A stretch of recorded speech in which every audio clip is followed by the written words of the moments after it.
Assalamualaikum warahmatullahi wabarakatuh. Perkenalkan, kami dari kelompok 5 mata kuliah Manajemen Proyek Sistem Informasi akan menjelaskan materi tentang Project Communication Management System Informasi. Namun sebelum itu, saya akan memperkenalkan anggota dari kelompok kami. Perkenalkan, saya Ahiril Anwar Harahap dan kawan-kawan saya yang lain, Harisman Effendi, Nailul Amani, Rizky Aulia Putra, dan Sri Maharani Sinaga. Baik, untuk tidak memperpanjang waktu, untuk penjelasan pertama yaitu tentang komunikasi akan saya jelaskan sendiri.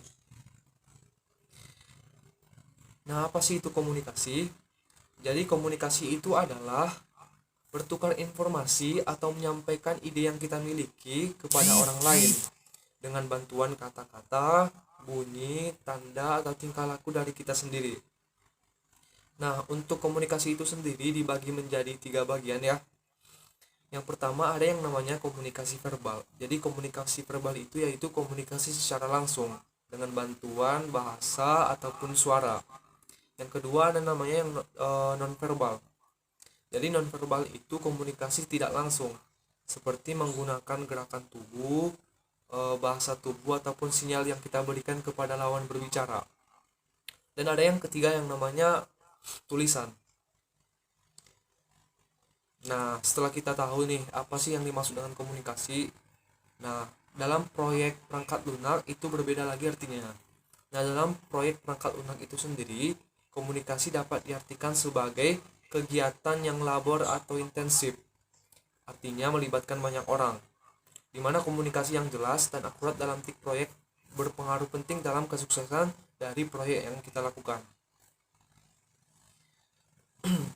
Nah, berdasarkan data yang ada pada slide di layar, yaitu bersumber dari PMI tahun 2007 menunjukkan bahwasannya kegagalan sebuah proyek itu dipengaruhi besar oleh yang namanya manajemen komunikasi. Oleh karena itu, dibutuhkan kemampuan berkomunikasi yang baik agar proyek yang kita lakukan itu dapat berhasil. Mungkin itu saja penjelasan dari saya, akan saya kembalikan kepada kawan-kawan saya yang lain. Nah, untuk materi selanjutnya yaitu tahapan manajemen komunikasi. Nah, di tahapan manajemen komunikasi itu ada 4 hal. Dan yang pertama, perencanaan komunikasi. Yang kedua, distribusi informasi. Yang ketiga, pelaporan kinerja. Serta yang terakhir, pengelolaan stakeholder. Nah, yang pertama, perencanaan komunikasi. Nah, perencanaan komunikasi merupakan suatu proses yang sangat penting di dalam proyek. Nah, yang mana mengingat seringnya kegagalan proyek terkait kegagalan komunikasi. Nah, di dalam membuat analisis stakeholder untuk komunikasi proyek membantu perencanaan komunikasi. Informasi yang akan dikomunikan termasuk format, konten, dan tingkat rincian. Nah, metode atau teknologi yang disarankan untuk menyampaikan informasi. Isi perencanaan komunikasi. Nah, di dalam isi perencanaan komunikasi ini terdapat beberapa hal. Yang pertama, frekuensi atau jadwal untuk menghasilkan informasi. Nah, seperti mingguan, tiap tanggal 1, dan seterusnya. Dan yang kedua, metode untuk mendapatkan informasi seperti email, memo, telepon, dan sebagainya. Dan yang ketiga, metode untuk memperbaharui rencana manajemen komunikasi sejalan dengan kemajuan dan pembangunan proyek. Dan yang terakhir yaitu metode untuk menyelesaikan masalah yang tidak dapat diselesaikan di level bawah. Nah, dalam perencanaan komunikasi, itu ada beberapa hal penting yang terkait di dalamnya. Nah, untuk yang pertama, bagaimana untuk kita berkomunikasi. Yang kedua, kapan kita untuk berkomunikasi. Yang ketiga, apa yang kita komunikasikan. Dan yang terakhir, kepada siapa kita untuk berkomunikasi. Nah, berikut contoh dari perencanaan komunikasi. Nah, di gambar berikut, di sini tertera sub atau bagian stakeholdernya itu siapa. Lalu nama dokumennya apa, format dokumennya, CP atau kontak personnya, dan kapan waktu tenggatnya. Baik, terima kasih. Saya akan melanjutkan pembahasan tentang Project Communication Management SI. Poin selanjutnya adalah distribusi informasi. Nah, sebelumnya, dengan internet dan web, alat komunikasi baru telah tersedia. memungkinkan orang-orang dengan karakteristik dan tujuan berbeda mengakses informasi yang banyak dan terus berkembang untuk keperluan pribadi.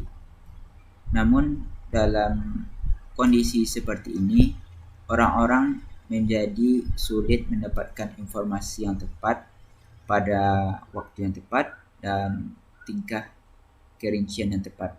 Untuk mendapatkan solusi dari masalah ini, para peneliti dari berbagai komunitas yang berbeda-beda telah mengembangkan sebuah sistem dengan kemampuan untuk menyesuaikan perilakunya dengan tujuan kerja, minat, dan fitur lainnya dari pengguna-pengguna perorangan atau kelompok.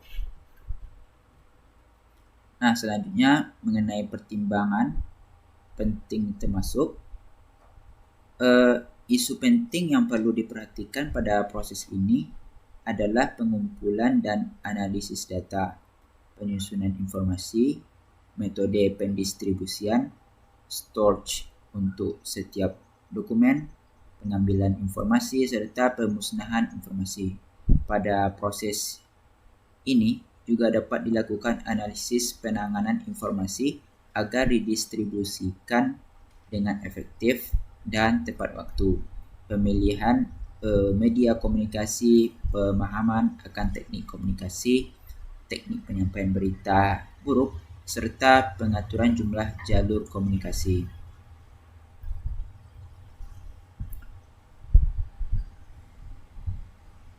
Oke, untuk isu penting dalam manajemen komunikasi. Secara sederhana, kalau kita simpulkan dari beberapa poin ini, pada proses ini manajer proyek bertanggung jawab untuk mengumpulkan dan mendistribusikan informasi kinerja, termasuk laporan proyek, proses pengukuran dan perencanaan. Pelaporan kinerja yang dibuat antara lain laporan status proyek, laporan kemajuan proyek, serta laporan perkiraan. Selanjutnya, untuk slide selanjutnya, menentukan jalur komunikasi. Dengan semakin meningkatnya jumlah orang atau pihak yang terlibat dalam sebuah proyek, kompleksitas dari komunikasi menjadi meningkat karena bertambahnya jalur komunikasi antar orang-orang tersebut. Kemudian jumlah jalur communication channels ini bisa dirumuskan N buka kurung N kurang 1 lalu per 2 dengan N jumlah orang terlibat dalam sebuah proyek. Langsung saja masuk ke contoh.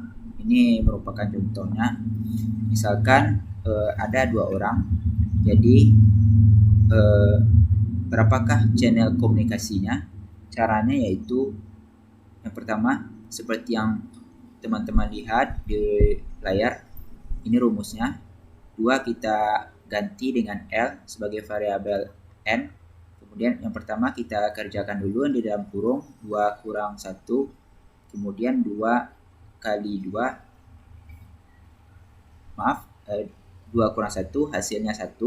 Kemudian 1 kali 2 hasilnya 2. 2 per 2 sama dengan 1.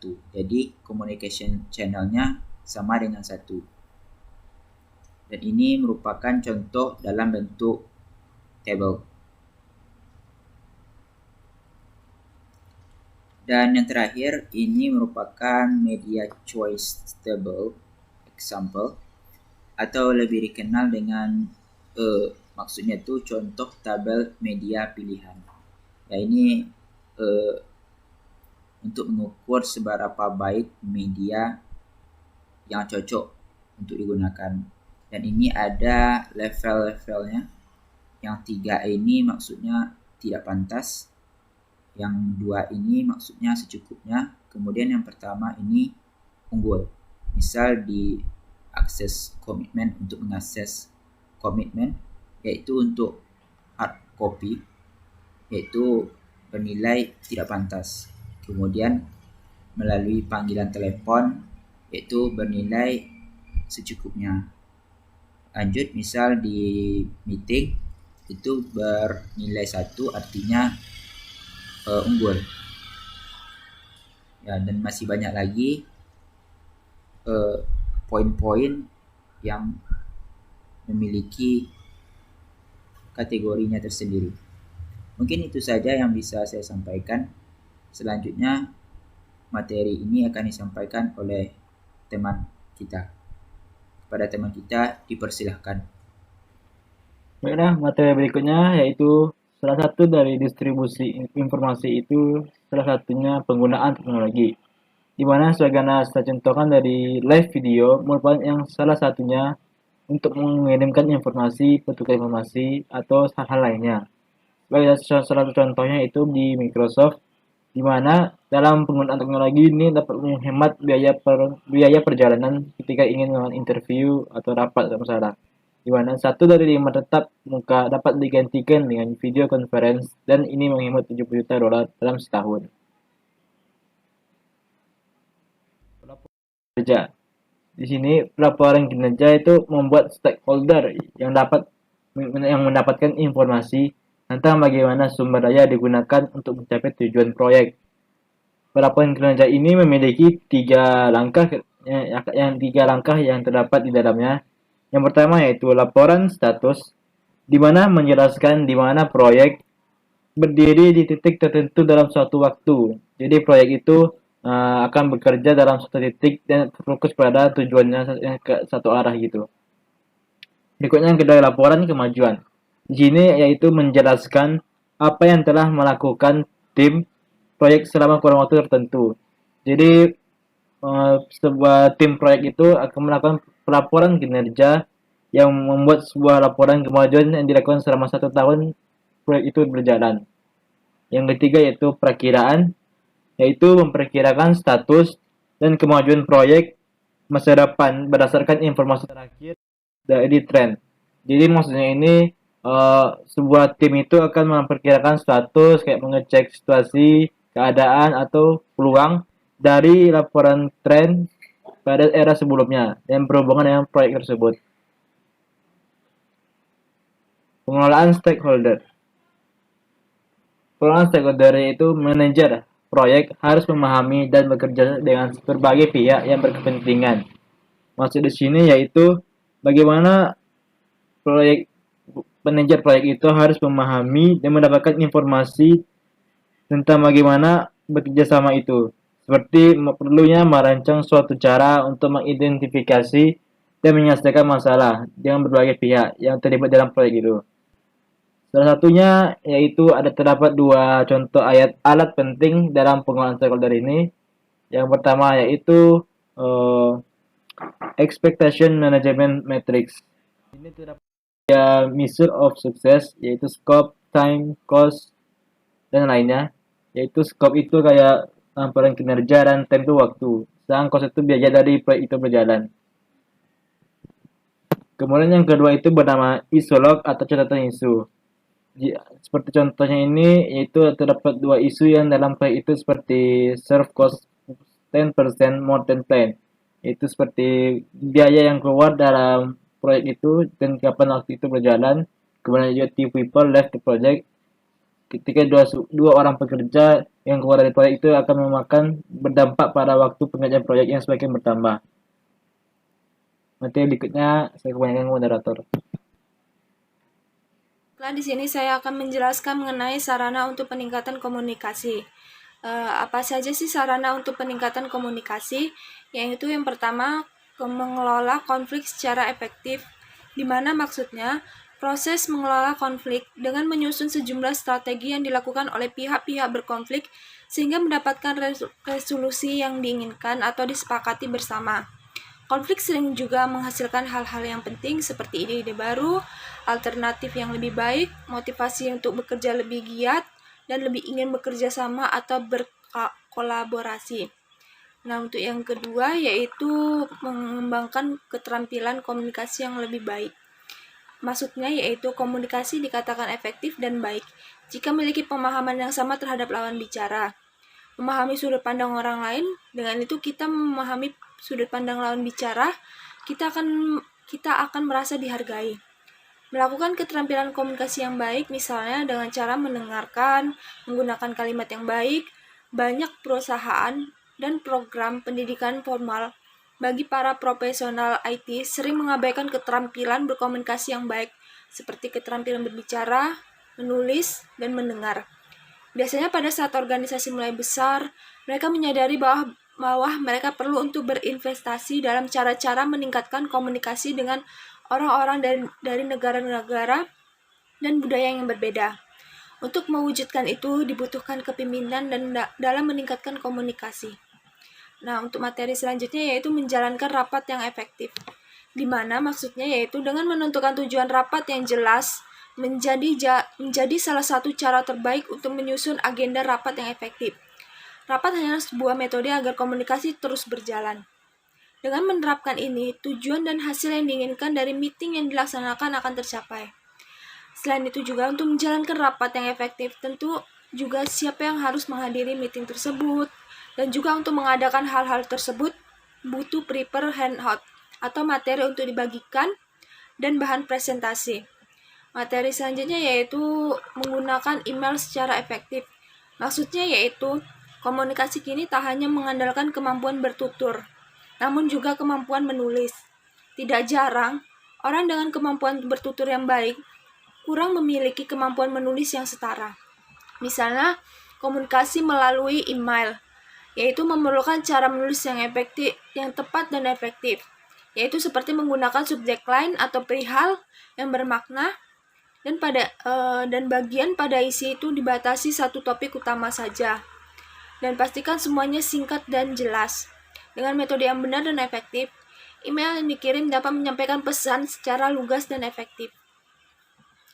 Materi selanjutnya yaitu menggunakan template untuk berkomunikasi proyek. Di mana maksudnya yaitu dengan menggunakan template dalam komunikasi proyek, maka proses komunikasi menjadi lebih profesional. Dalam riset, bahwa menunjukkan perusahaan yang unggul dalam manajemen proyek pasti menggunakan template secara efektif. Yaitu mengenai penanganan konflik. Apa aja sih penanganan dalam konflik? Yaitu pertama konfrontasi. Maksudnya yaitu di penanganan ini langsung menghadapi konflik dengan menggunakan pendekatan pemecahan masalah. Selanjutnya yaitu kompromi, di mana penanganan konflik ini menggunakan pendekatan memberikan dan mengambil. Selanjutnya yaitu memperlancar, di mana penanganan konflik ini yaitu menekankan pada bidang perbedaan dan menekankan bidang kesepakatan. Selanjutnya yaitu memaksa. Pada penanganan konflik ini yaitu melakukan pendekatan dengan menang ataupun kalah. Selanjutnya yaitu penarikan, di mana penanganan konflik ini menarik dari ketidaksetujuan aktual ataupun potensial. Materi selanjutnya yaitu menjalankan rapat yang efektif. Bagaimana sih menjalankan rapat yang efektif? Yaitu pertama yaitu menentukan apakah rapat dapat dihadiri. Selanjutnya menetapkan tujuan dan hasil yang diharapkan dari rapat. Menentukan siapa yang akan menghadiri rapat. Memberikan agenda untuk peserta sebelum rapat. Mempersiapkan materi dan bantuan visual. Dan membuat persiapan logistik sebelumnya. Yang selanjutnya yaitu menjalankan rapat secara profesional. Terakhir yaitu membangun hubungan.